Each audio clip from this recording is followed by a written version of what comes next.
স্লেন্ডারম্যান এটা কোনো নাম অথবা কোনো গল্প নয়। এটা হচ্ছে এক ধরনের ভয়ঙ্কর একটা আরবান লেজেন্ড। তো হ্যালো গাইস, কি অবস্থা সবার? আমি এম এস সূর্য, আবার চলে আসলাম আপনাদের মাঝে আরো একটা নতুন ভিডিও নিয়ে। তো আজকে আমরা যে বিষয়টা নিয়ে কথা বলবো সেটা হচ্ছে একটা ভয়ঙ্কর আরবান লেজেন্ড নিয়ে। তো চলো ভিডিওটা শুরু করা যাক।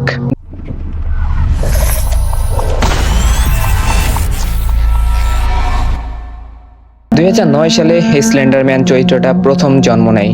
প্রথমে এটা জাস্ট একটা ফটোশপ হিসেবে পরিচিত ছিল, বাট আজ এটা শুধু জাস্ট একটা গল্প নয়, এটা মানুষের কল্পনায় রয়েছে। ইরিস কুরসেন ফার্স্ট এই স্লেন্ডারম্যান চরিত্রটাকে আবিষ্কার করে একটা ওয়েব ফোরামে। তারা প্রতিযোগিতার জন্য বিভিন্ন ধরনের হরর পিক তৈরি করছিল। একটা লম্বা মুখ ফাঁকা চরিত্র সেখানে একজন পোস্ট করেন, কিন্তু আশ্চর্যজনকভাবে ইন্টারনেট ব্যবহারকারীরা এই ছবি নিয়ে নতুন নতুন নানা ধরনের গল্প লিখতে শুরু করেন। তারপর স্লেন্ডারম্যান শুধুমাত্র একটা গল্প নয়, এটা একটা আরবান লেজেন্ডে পরিণত হয়। লম্বা ফাঁকা মুখ এবং কালো স্যুট, এটাই হচ্ছে তার পরিচয় এবং তার নানা ধরনের বৈশিষ্ট্য। ইন্টারনেটে এমন অনেক গল্প লেখা হয়েছে যেখানে বলা হয়েছে স্লেন্ডারম্যান রাতের বেলা হাজির হয় এবং ছোট্ট বাচ্চাদেরকে তাদের টার্গেট হিসেবে তারা বেছে নেয় এবং তাদেরকে ভয় দেখায় এবং তাদের মনের ভিতরে একেবারে গেঁথে যায়। এর ক্রিপিয়েস্ট এতটা ভয়ঙ্কর হয় যে সাধারণ মানুষ বিশ্বাস করে যে এগুলো আসলে সত্যি।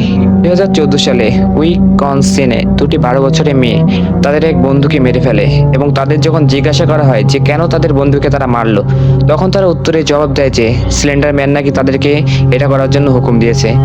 তো এই ঘটনার ফলে সমস্ত বিশ্ব তখন একেবারে নাড়িয়ে গিয়েছিল।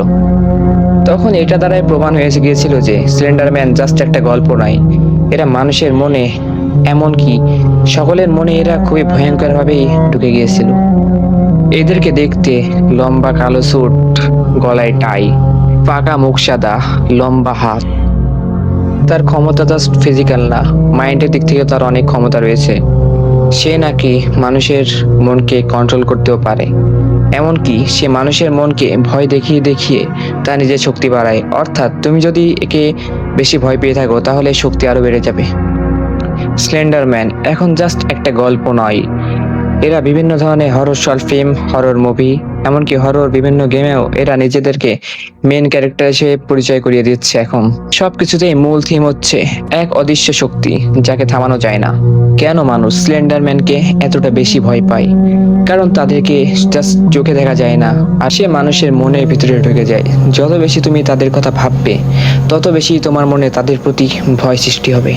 কিছু লোক মনে করেন থাকেন যে এই স্লেন্ডারম্যান একটা ডেমন অথবা স্পিরিট। আবার অনেকেই মনে করেন যে এই স্লেন্ডারম্যান প্যারালাল ইউনিভার্স থেকে আইছে।